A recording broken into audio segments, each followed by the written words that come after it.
Hey everyone, Two Angry Frogs here, and in this video we're going step by step through the entire Balance of Power questline. We'll cover every requirement, every dungeon, and every raid boss you'll need to unlock the Valorous Artifact Weapon Appearances. This chain is a long one, and it's easy to lose track of where to go next or which quests even matter, so we'll break it down in order and explain how each stage progresses. By the end, you'll have a clear path from your class order hall all the way to the final turn-in. No confusion, no wasted time. But before we begin, make sure to hit the like button and subscribe to the channel so you never miss a guide. Now, let's get started. For the Valorous Appearances, the unlock is account-wide, meaning you only need to do the whole Balance of Power chain once, and you'll unlock this artifact variation for all 12 classes. Appearances are unlocked for all artifacts for a class, regardless of whether you have collected the artifact or not. One thing to consider as you're going through this is whether you want to do this in Legion versus Legion Remix. All of the dungeons for Balance of Power require mythic, and all of the raids require normal or higher difficulty. There are faction reputation requirements, which can possibly be done easier in Remix. In addition, we have 2 achievements, one which requires completing all dungeons on Mythic, and one which requires completing world bosses. I personally chose to do this in Legion just to be able to get through the dungeons and raids really quick in solo mode, so really it's up to you how you want to approach this. Before you can start the Balance of Power questline, you'll need to have completed your class Order Hall campaign. Caligos will then show up in your class order hall with the quest, The Power Within. For this, you'll need to complete the Defending Azure Wing Repost storyline in Aszuna. This can be really confusing, as when you get the quest, you may not have prior unlocks completed to have anything show up on the world map. If you find this is the case, you'll need to select Aszuna as your assault point on the mission table in your class order hall. This gives the quest Paradise Lost to meet Khadgar and Dalaran. You'll need to complete a short storyline behind Legion lines, and at the end of that quest line, you'll get a quest, Journey to the Repos, to start the Defending Azure Wing Repos storyline. Complete the Defending Azure Wing Repos storyline starting with Death of the Eldest from Khadgar at the Azure Wing Repos. We have the full quest line listed here that is required to complete this storyline. Once completed, note that you may need to log out and log back in to get Caligos to show up to turn in the quest, The Power Within. After turning in The Power Within, Senegos will have the quest, Eye of Azara, the Heart of Zen Ajari. This quest must be completed on Mythic difficulty without using a keystone. If you use a keystone, the heart does not appear, and you do not get quest credit for killing the Wrath of Azara. And you must complete the entire dungeon. Killing the other bosses is required to stop the lightning that will kill you if you get too close to the Wrath of Azara. One thing to note here is that you should loot the item before killing the last boss. You'll see it near the Nagas that are casting at the Wrath of Azara. Some players have reported that if you try and loot it after killing the boss, the item is not there. Next, you'll pick up a Vainglorious Past from Senegos.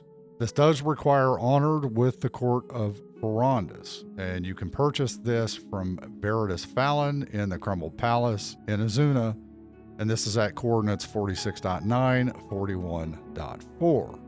To build your reputation with the Court of Ferondis, you can complete multiple activities. First, you can complete campaign quests through Aszuna and then complete world quest in Aszuna for additional reputation. You can also buy the Court of Ferondis insignia, which can be bought for 50 Time Warp badges when Legion Time Walking is up. Each insignia grants 250 reputation. Sometimes there is a bonus to do world quests for specific factions as well.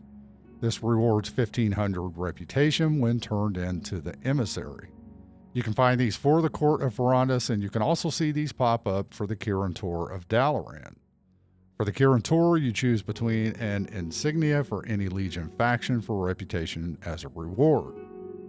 So once you've got the Heart of Zen Ajari and you've been able to purchase the Vainglorious Draught, you'll get a quest from Senegos to go to Dark Heart Thicket. As before, this needs to be done on Mythic difficulty.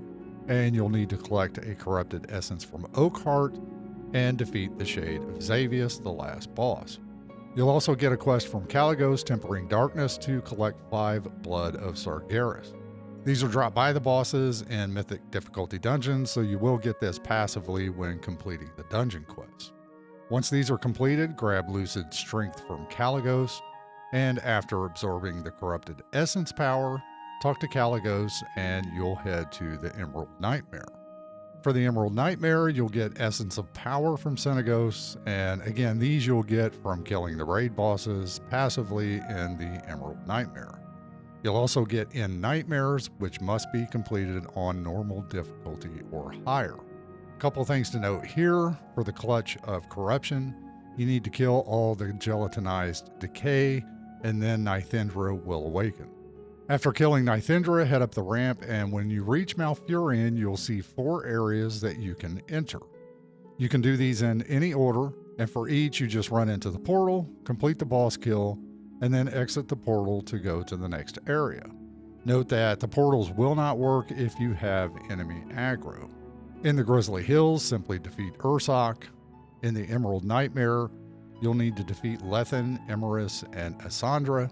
For Mulgore, you need to defeat the Night Mother on the northern platform and Shadowfeather on the southern platform. After that, then Ellerith Renfurl on the eastern platform will transform and free herself from the winds so she can be defeated.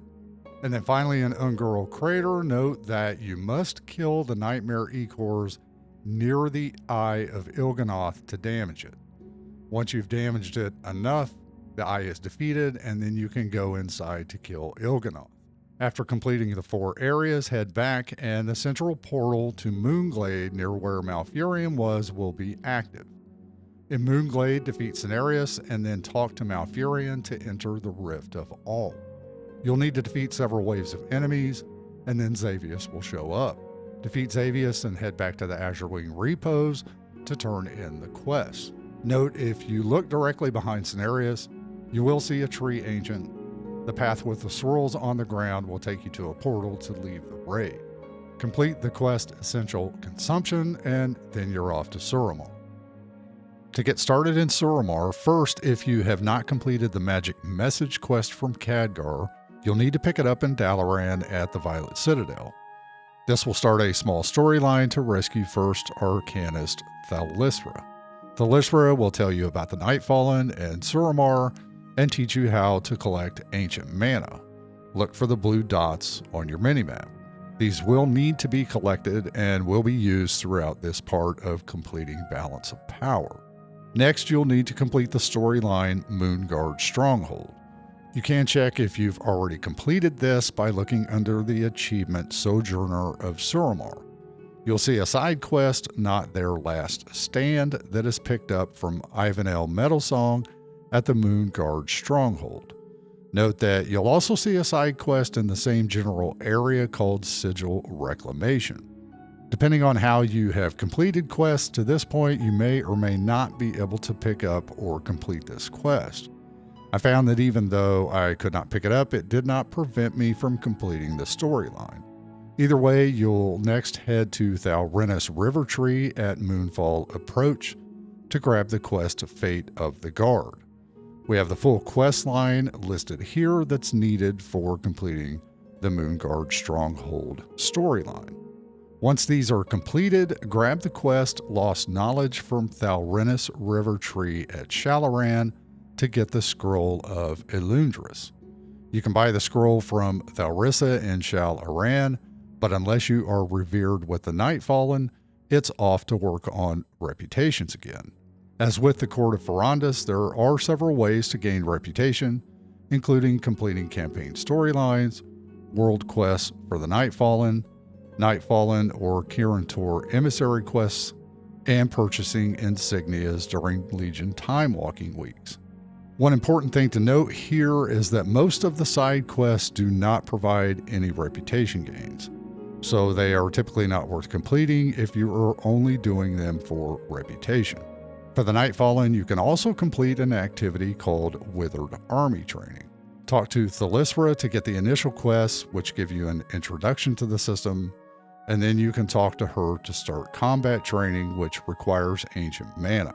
The reputation rewards for completing this include arcane tablets and arcane remnants, which award 100 and 25 reputation, respectively. After reaching Revered and purchasing the Scroll of Elundris, you can pick up 3 dungeon quests. Each of these requires collecting an item from the dungeon and defeating the final boss. As with all others, these must be completed on mythic difficulty. Thalrennis River Tree will give you the quest Vault of the Wardens, borrowing without asking, and for this you'll need to collect a containment crystal. After defeating the Foul Mother, if you enter the room behind her, the containment crystal is on the other side of the room. From Serana Starweaver, you'll get the Archway Rite of the Captain, and you'll need to collect an Eon Winder. This you'll loot from the last boss, Advisor Vandros. And then finally, from Lothrius Mooncaller, you'll get Court of Stars Literary Perfection. And for this, you need to collect the Wards, Sigils, and the Nightborn Way. After defeating Patrol Captain Gerdo, if you head up the stairs and directly to the right, you'll see a pathway leading back to a small seating area, and you can find the book on a table. Once the dungeon quests are completed and turned in, back at Shal Aran, grab the quest Twisted Power. When you get to the area for the quest, what it does not actually tell you is that you need to collect 5 Legion portal fragments to create the Greater Portal Stone to summon Vyzul the Twisted. These can drop from any enemy in the area, so just keep killing enemies until you get 5 of the fragments. Also, I initially used the Portal Stone while mounted, which did not work, so make sure to unmount before using it to summon Vyzul. After turning in Twisted Power, complete the quest A True Test from Serana Starweaver, and grab Seeking the Valkyra from Kalagos, and you're off to Stormheim. In Stormheim, we need to receive the empowerment of Eir and Odin. We have open world activities and a couple of dungeons here, so let's get started. Esheldir will give you the quest The Mark. As with some previous quests, this one is tied to reputation, and you need to be revered with the Valorhar. Like with other factions, you can build your reputation through various activities, including completing campaign storylines, world quests for the Valorhar or Kirin emissary quests, and purchasing insignias during Legion time walking weeks. When you hit Revered and are ready to return to Esheldir, the quest marker can be a bit confusing. The Vault of Eir entrance is west of the Halls of Valor at the bottom of the cliff at coordinates 6268. Head into the vault and you need to stand in the middle of the platform. You'll see the platform symbol light up. To complete the quest, you must then target Eir and use the kneel emote or it won't trigger the dialogue. Next, you'll head to the Maw of Souls dungeon. As before, this needs to be completed on mythic difficulty. You'll find the Svaln Guard on the ship after defeating the first boss, Emirin. It looks like a shield leaning against a crate. Defeat Helya and then head back to Esheldir. Grab the quests A Feast Fit for Odin and Neltharian's Lair presentation is key. Just follow the quest markers to find the enemies for A Feast Fit for Odin, and we also have the coordinates listed here. One important thing to note here is that if you're not getting the Laytusk stake, the reason is you need to be in Aszuna.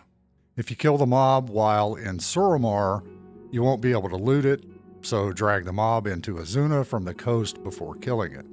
For the Neltharian's Lair quest, you'll find the plates at the end of the dungeon, scattered around the room where you encounter the final boss, Gargul the Underking.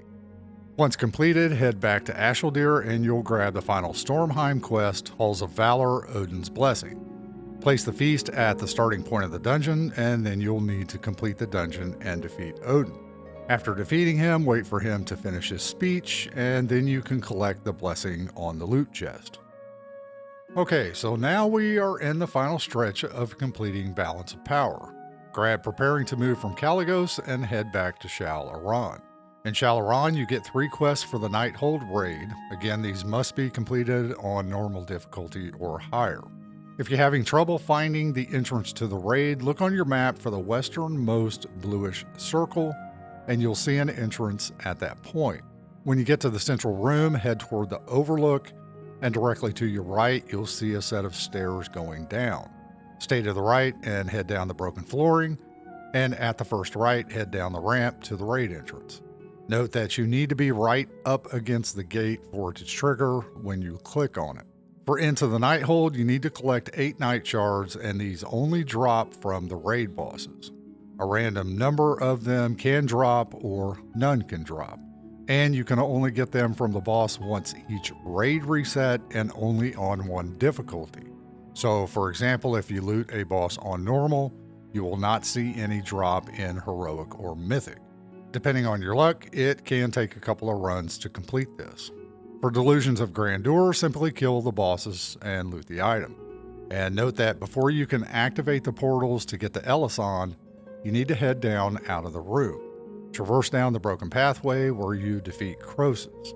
After defeating him, you can talk to Khadgar to get back up to the Night Spire area.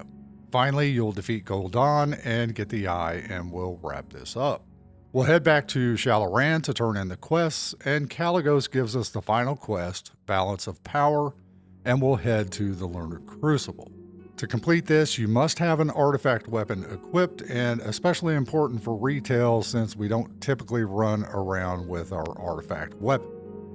Turn in Balance of Power, and you have the Valorous Appearance unlocked for all of your characters, classes, and artifacts. For the other Valorous Appearances, we need to complete a few achievements. The first is Unleashed Monstrosity. This requires defeating 8 monstrous creatures in the Broken Isles. If you look at your map of the Broken Isles and look for the World Boss Icon quest in one of the zones, you'll know which one is up. The world bosses stay up for a few days, and you can see the time remaining by hovering over the icon. The world boss is chosen at random, so you can see the same one show up even if you have already defeated it. But this is an account-bound achievement, so it can be completed across multiple characters. The second achievement, Glory of the Legion Hero, requires completing Legion dungeon achievements, and all of these must be completed on Mythic difficulty. Some of these are really easy to grab, like Arcanic Cling, which can be completed just by one-shotting the boss, while others require a bit more effort and time to complete. And then the last is not so much an achievement as an activity, and there appears to be some confusion around this one. In game, it states to complete a Mythic +5, and other sources like Wowhead state in Remix a Mythic +15. I have seen some players report that even though they completed the Legion Remix requirement, it looks like it could also require a Legion Retail Mythic Plus requirement, and some players are not getting the appearance. Since we cannot get keys in retail anymore, it really doesn't make any sense, but I've not been able to confirm exactly what is required for this last Valorous appearance due to all of the confusion. And that's it. You now know how to unlock the Valorous Artifact Appearances you can get in Legion and Legion Remix. So what do you think? Better to complete this in Legion or Legion Remix? Any tips or tricks you have for completing the related achievements? Make sure to drop a comment. And also let us know any questions you have down below. A special shout out to our members for your continued support. We thank you very much. And everyone, have a great day.